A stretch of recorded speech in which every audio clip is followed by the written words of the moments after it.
인류가 살아가는 이 지구상에 사계절이 있다는 것은 감사한 일입니다. 특히 한국은 사계절이 뚜렷하고 산안사원이 있습니다. 봄에는 다정합니다. 뜨거운 여름에는 씨는 씨앗들이 튀어나고 성장하고, 가을에는 다정한 씨앗들이 자라서 결실되어 수확하는 계절입니다. 그리고 겨울이 또한 다가올 겁니다. 모든 땅들이 수년의 계절입니다. 모든 나무들이 수년의 계절로 들어갑니다. 이 같은 그 구분이 뚜렷한 우리나라는 먼저 기후의 축복을 받은 나라라고 자부해도 좋을 것 같습니다. 특별히 한국의 가을은 더 아름답습니다. 그래서 한국에서는 가을이 되면 날도 살찐다는 뜻에서 천고나비 계절이라고도 말하지요. 오늘은 계절의 감각을 통하여 우리들의 신앙생활에 어떤 교훈을 주시는지 한번 생각을 나누기를 원합니다. 첫 번째 생각해 봅니다. 가을은 기쁨과 감사의 계절입니다. 7절에 보니 그렇게 말씀합니다. 사람은 무엇으로 심든지 그대로 거두리라. 봄철에 다정한 씨앗들이 싹이 나고 여름 한철 동안 지나면서 그리고 가을에 열매를 수확하게 되니 이 얼마나 기쁘고 감사한 일입니까? 얼마 전 우리 구이산인이 교회 밭에서 수확한 고구마를 가지고 왔습니다. 그 고구마를 달아보며 지사님께서 봄부터 여름 내 지나다니면서 보낸 오토바이를 대놓고 그리고는 그곳에서 일하는 모습을 늘 지켜보았습니다. 땀 흘려 수고한 그 결실인 열매를 보내서 줄기 하나 심은 것이 이렇게 아름다운 열매를 맺었구나. 신비롭고 여러분 감격하지 아니할 수 없었습니다. 또 얼마 전에 우리 최영숙 지사님 성도님께서 방을 가져왔어요. 이제 가을이 왔다는 실감이 방을 내 손에 쥐면서 느껴보았습니다. 열매 없는 가을은 가을이 아닙니다. 열매 없는 가을을 상상할 수 없는 것처럼 기쁨과 감사가 없는 신앙은 생명이 없는 겁니다. 무생명이지요. 믿음이 있는지 없는지를 보여주는 최종적인 판단의 기준은 하나님을 향한 소망의 기쁨과 감사가 있는지 없는지를 자신에게 스스로 물어보는 아마 믿음의 측정을 할 수 있다고 여겨집니다. 우리의 감사는 막연한 감사가 아닙니다. 항상 하나님에게 베풀으신 그 은혜에 강력하고 기도하며 감사해야 할 줄로 여겨집니다. 그러므로 시편 기자는 시편 116편 12절에서 하나님이 내게 주신 모든 은혜를 무엇으로 도달할꼬 라고 노래했습니다. 하나님께서 내게 주신 은혜를 무엇으로 도달할꼬? 여름이 한 달 지나면서 받은 그 은혜들을 생각하니 어찌 감사와 감격하지 않겠는가 말입니다. 오늘 아버지와 아들이 나를 타고 사냥을 위해서 산으로 들어갔습니다. 아들은 이쪽으로 아버지는 반대쪽으로 숲속의 길을 나를 타고 달리고 있었습니다. 어느덧 해가 뉘었며 길 거두러대 되자 갑자기 아들 걱정이 되었습니다. 요즘같이 핸드폰 있는 시대도 아니고 말입니다. 아들은 또한 아버지가 걱정이 됐습니다. 그래서 아버지는 아들을 찾으려고 아들은 아버지를 찾기 위해서 이제는 사냥고사하고 찾기에 급급했었습니다. 몇십 나이를 달려간 다음에 드디어 두자가 반갑게 만났습니다. 얼마나 반가웠던지 두자지간에 두둥겨 안고 기도했습니다. 그때 아들이 아버지께 이렇게 말을 하는 것이었습니다. 아버지, 참 우리 하나님의 은혜가 너무 감사합니다. 이날에 아버지는 궁금해서 왜 감사한지 까닭을 물었습니다. 아들이 하는 말이 제가 지금 아버지를 찾으러 오는 도중에 나무 뿌리에 걸려서 내가 탄 그 날이 3번이나 쓰러졌습니다. 달리다가 쓰러지면 어떻게 될까요? 사람이 다칠 수밖에요. 근데 저는 한 군데도 다친 데가 없어요. 얼마나 하나님 앞에 감사한지 놀라요. 그 날을 들은 아버지도 그래 참 감사한 일이구나. 내가 다치지 않고 이렇게 너를 볼 수 있으니. 그 다음에 아버지가 말씀합니다. 그런데 나도 하나 감사해야겠구나. 내가 너를 찾아러 오는 도중에 내 날은 나무뿔에 걸려서 한 번도 쓰러진 일이었으니 얼마나 감사한지 모르겠다. 우리는 이 두 자의 대화를 통해서 큰 감동을 받지 아니할 수 없습니다. 이 시대는 감사를 잃어버린 시대라고 말합니다. 있는 것보다는 없는 것에 사람들이 원망하고 불평을 늘어놓는 그런 시대입니다. 내가 갖고 있는 것에 대한 감사를 모르고 내게 없는 것을 자꾸 생각해내면서 그리고 불평합니다. 얼마 전에 여러분 나는 신문을 통해서나 또 네스콘을 통해서 도왔습니다. 10대 성내내하는 아이들의 대부분이 스스로 날입니다. 자원에서 날입니다. 용돈을 쉽게 구할 수 있기 때문에 그런 것을 한다고 그는 고백했습니다. 두자집 친구 아이들은 명품 옷도 사입고 명품 신발도 사신고 명품 가방도 스스로 없이 사고 다니는데 그 아이들을 바라볼 때에 늘 부러워서 그 아이들은 그런 일을 해서라도 내가 갖고 싶던 것 갖겠다고 그는 자진해서 그런 일을 뛰어들었다는 겁니다. 그 아이들의 입술 속에서 감사라는 것은 전혀 없어요. 자, 감사에 관하여는 어른들도 마찬가지가 아닌지 모르겠습니다. 가을을 맞았습니다.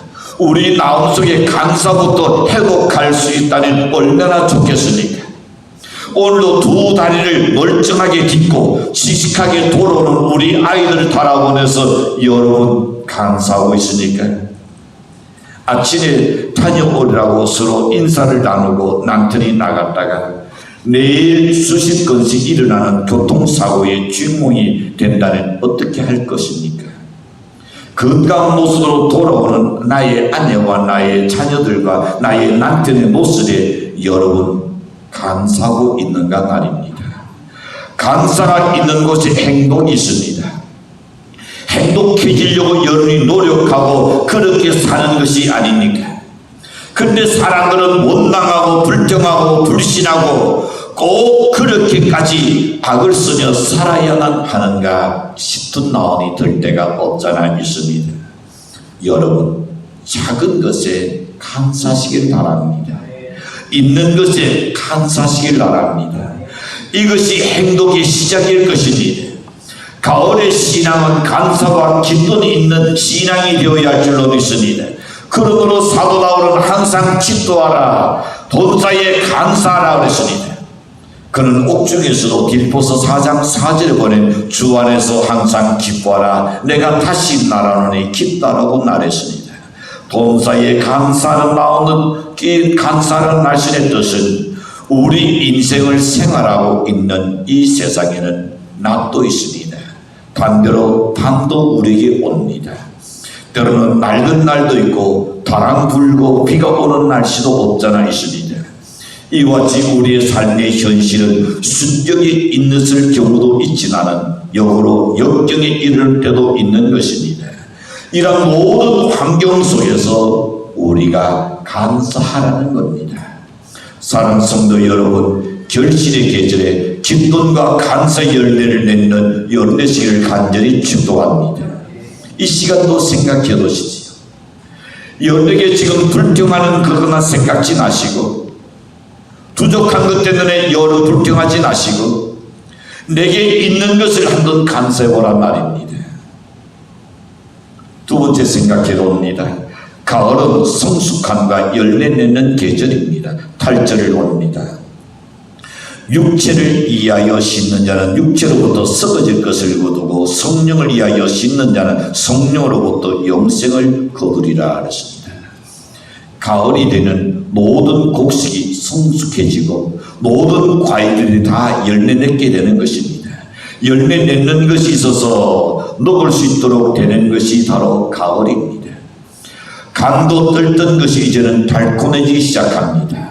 배도 시큰하던 것이 달콤하게 되는 그런 계절입니다. 사과도 빨갛게 익어서 보기에 얼마나 아름답고 탄스러운 만큼 좋습니까?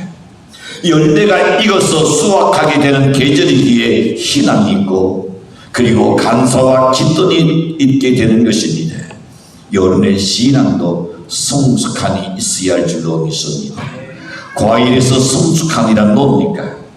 먹을 수 있게 되었다는 뜻으로 표현할 수가 있을 겁니다. 과일이 성숙됐다. 이제는 사람이 먹을 수 있는 그만큼 익었다는 겁니다. 오늘 우리 그리스도인들이 한 사람 한 사람의 신앙이 과일과 같다는 과연 어느 정도 익었으니까 어느 정도 연걸었으니까 한번 자신을 평가해 보십시오. 내 인격은 어느 정도 익었는가 연걸었는가 내 모든 것을 한번 평가해 보시길 바랍니다.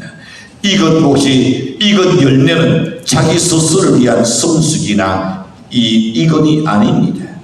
남을 위해서 성숙함입니다. 오곡 대가가 익어지면 사람들이 먹습니다. 과일이 자기가 먹는 게 아닙니다. 그런 뜻에서 신앙의 성숙이란 자기 중심이 아니라 남을 위한 성숙이 되어야 할 줄로 믿습니다. 모든 열매가 익었을 때에 연걸어졌을 때에 자기라는 것이 아니요 오늘 저와 여러분을 위하여 지금 익고 그리고 연걸어져 있는 겁니다. 이제 나온 것 놓을 수 있지 않습니까? 바로 우리의 인생도 마찬가지입니다. 그 사람이 성숙해지는 다른 사람에게 유익을 주고 기쁨을 주고 소망을 주고 희망을 줄 수 있게 될 줄로 확신합니다. 한국 전쟁이 막 끝나가던 그 은혜의 가을이었습니다. 미국의 오레곤주의 유게네라는 마을 해관에는 종교 영화를 상영한다는 광고가 놔뒀습니다. 마을 사람들은 즐겁게 인사를 나누며 영화를 관람하기 시작했었습니다. 그런데 그 영화는 종교 영화라기보다는 한국 전쟁이 난 고아들에 관한 그런 영화였습니다. 영화의 끝은 처참하게 끝나면서 이들을 보살펴줄 손길이 필요하다는 그 내용이었습니다. 영화가 끝나자 한 농부 두두는 영화에 관한 이야기를 나누면서 그리고 집으로 돌아가고 있었습니다. 여보, 우리가 아무리 가난한 농부이지만 그 아이들을 잊을 수가 없고 여보, 우리가 그 아이를 위해서 뭘 좀 해줄 수 없을까? 이 농부들은 형편이 워낙 넉넉지 못하기 때문에 나오는 원이었지만 실제로 도와주기는 너무나 역부족이었습니다. 그렇지만 아무리 그 영화를 잊어버리려고 머릿속에서 지워버리려고 내리 속에서 다 사라지게 하려고 했지만 그 영화는 전혀 잊어지지 않았습니다. 자꾸난 그 전쟁의 고아들이 눈앞에 어른거리기 시작했습니다.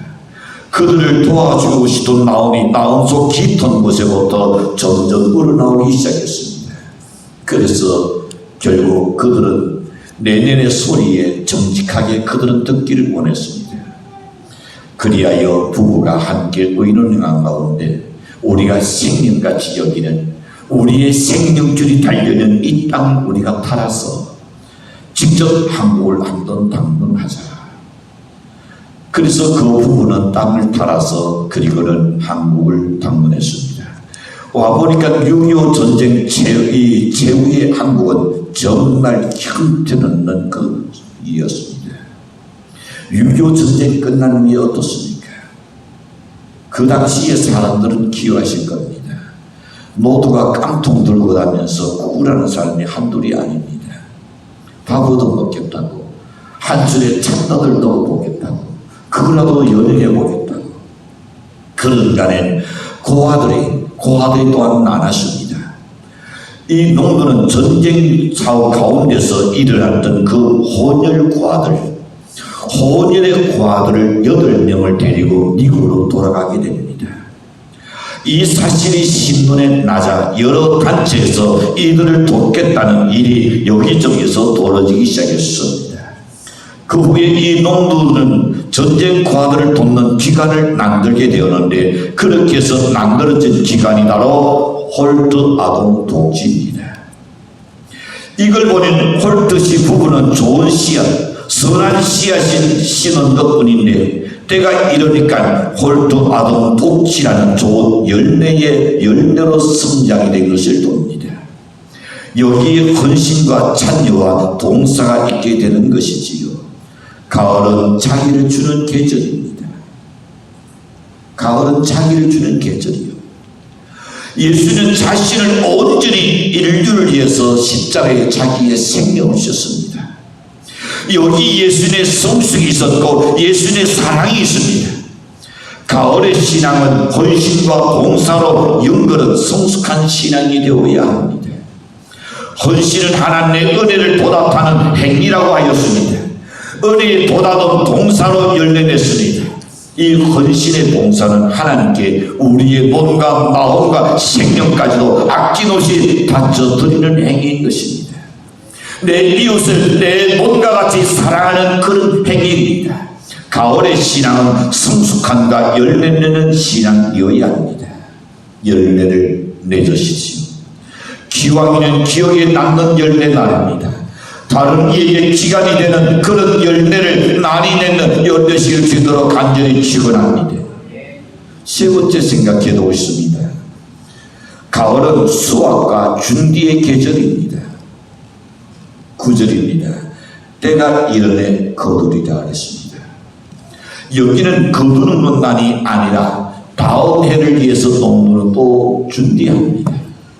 가을은 결실한 곡식을 수확하여 거두어 드리는 계절이지요. 씨앗을 구별해 가지고 종자 씨앗을 준비하는 계절이기도 합니다.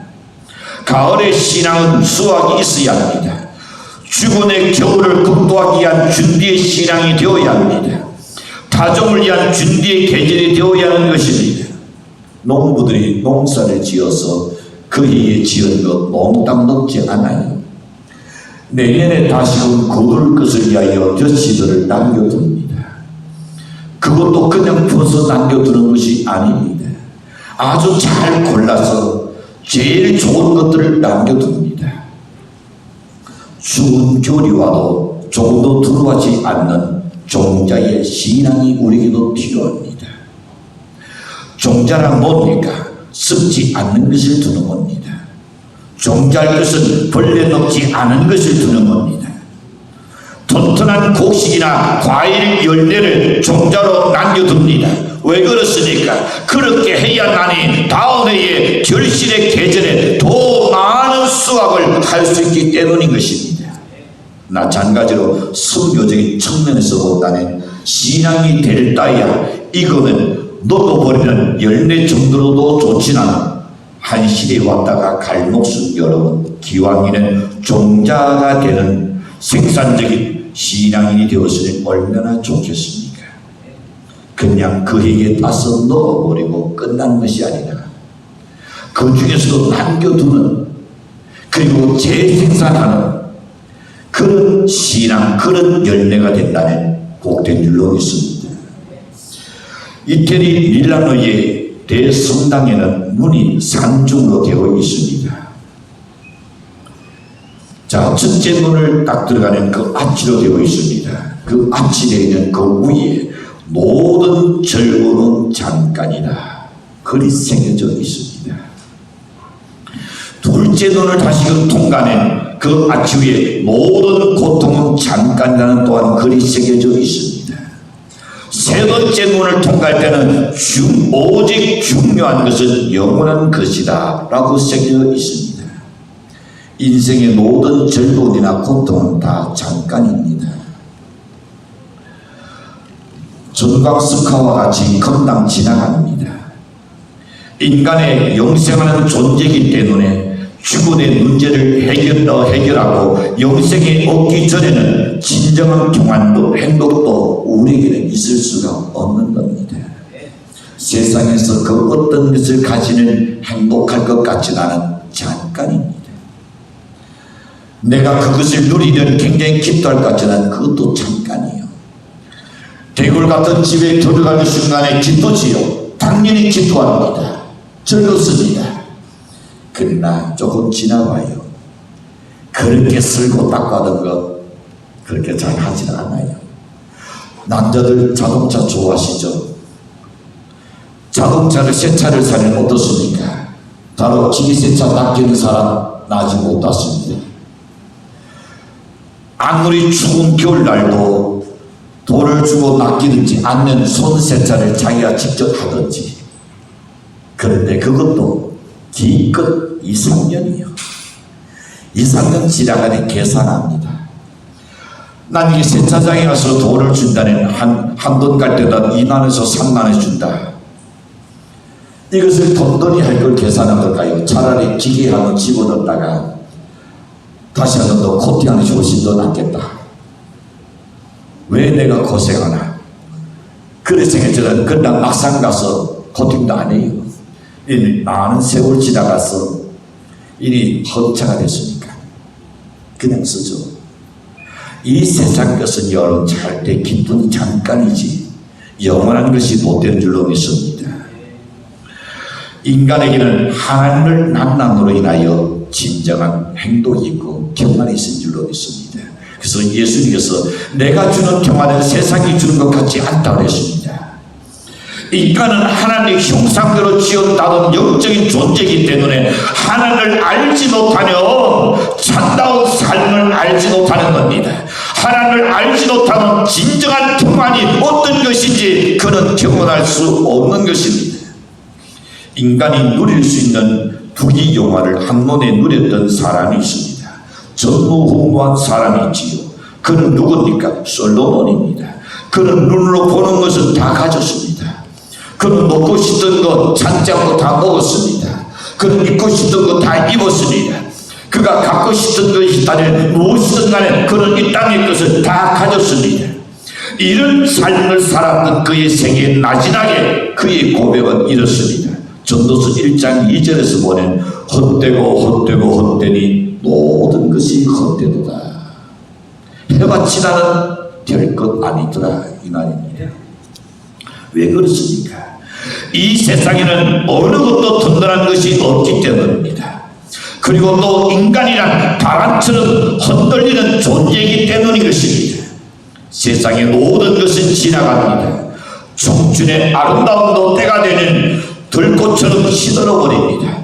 그래서 홍한 소년이인들아 자랑치 말라, 영웅호글 여사들도 뽐내지 말라. 유수 같은 세월은 널 재촉하고 저정막한 공동묘지는 널 기다린다 했습니다. 피할 수 없습니다. 권력도 명예도 돈도 건강도 세월의 위력 앞에서는 무력한 자신의 무능한 것을 그대로 드러날 수밖에 없는 겁니다. 다윗은 인생이 지혜롭게 살려낸 세 가지를 알아야 한다고 말합니다. 첫째가 이렇게 말합니다. 자신의 종말을 알아야 한다 그랬습니다. 나의 삶이 언젠가는 끝이 난다는 사실을 알고 사는 사람과 모르고 사는 사람의 삶의 질이 다를 줄로 믿습니다.